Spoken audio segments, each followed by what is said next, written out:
গত 17 জুলাই সকাল আনুমানিক 10 ঘটিকার সময় জানে আলম তপু এবং রিয়াদ নামে দুইজন ওই বাসায় প্রথম যায় এবং তারা 50 লক্ষ টাকা চাঁদা দাবি করে এবং সেদিনই তারা ওখান থেকে 10 লাখ টাকা নগদ দিয়ে আসে বলে আমাদের কাছে প্রাথমিক তদন্তে পাওয়া গেছে।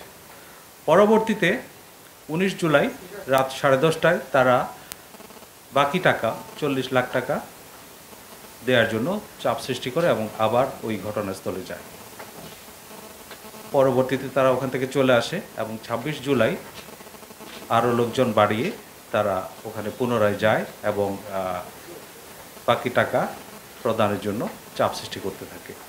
এক পর্যায়ে বাসায় উপস্থিত জনাব সিদ্দিক জাফর নামের ব্যক্তি উনি পুলিশকে সংবাদ দিলে পুলিশ ঘটনাস্থলে যায় এবং ঘটনাস্থল থেকে 5 জনকে হাতে নাতে গ্রেফতার করে এবং একজন পালিয়ে যায়।